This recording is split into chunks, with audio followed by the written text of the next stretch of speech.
Welcome to another to Beatmix or not to Beatmix video. Got a good response from the last one we put up yesterday, so we'll do another one and expand a little bit on some of my personal philosophy on this. This is not gospel, this is just kind of how I feel about things and what I've observed from my audiences over the past years. Long time. Anyhow, what I'm suggesting is that it's not enough to know how to beatmix. You need to know when to do it and why to do it. How to do it, obviously. But just because you can doesn't mean you should.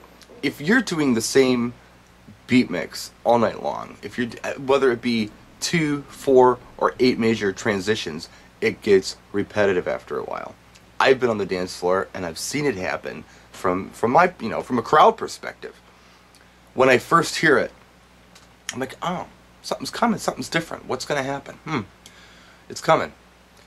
Oh, okay, I know this song. I wasn't sure what it was, but I know it. It came in on the beat mix. After about 20 minutes of this, you're kind of like, come on, let's go. Next tune, please. Why do we need this stupid transition where we really can't tell what's going on between every song? So I've lined up a couple songs here, and before I play them, I just want to say that there's heavy flanger on this, and the reason I'm doing it is because I don't want to get flagged. I'm trying to make the song sound a little different, but you should just get the general idea. Now, these first 2 songs are rock songs from the early 80s. You should know them. I'm going to play transition number 1 for you, beat mixed. These tunes are at, let's see, 126 and 128 BPM.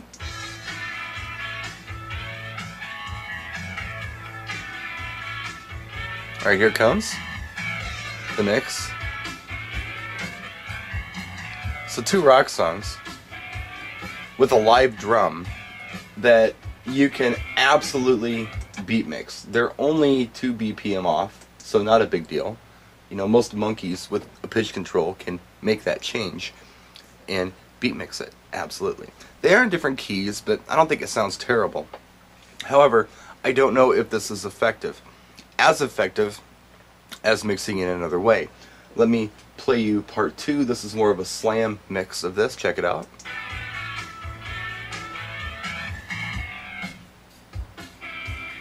Okay, the slam mix, in my opinion, was much more dramatic than the beat mix. When you're beat mixing, what you're kind of doing is playing the Jedi mind trick on your dance floor.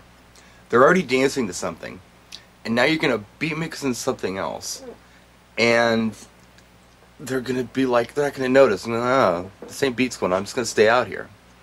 Well, sometimes we can assume everybody who likes John Cougar is going to like AC/DC, because they're not.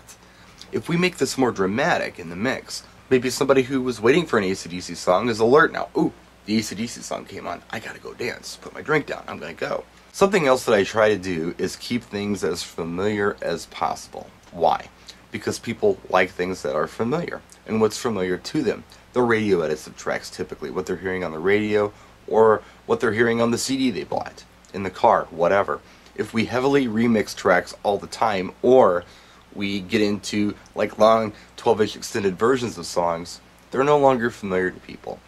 So sometimes it's best to just play the songs that they know in the fashion that they're familiar with, and a lot of times they'll appreciate that more than a heavily remixed track. It's all psychology. I just watched a video by Ben Stowe called Event Lighting. And a lot of the technical stuff gets real geeky. Some of it we know, some of it we don't. But the most interesting part of this video was where he talked to 2 psychiatrists at the beginning on how the brain works with lights. There's a real psychology to this. I recommend this video to anybody, by the way. It's so interesting. Just that bit, it just blew my mind. I gotta watch it again because there's a lot of stuff I didn't absorb, and I want to absorb it because it's fascinating. If there's that much psychology on lighting, imagine how much psychology there is with the music itself and how it's presented to the people. So that's it.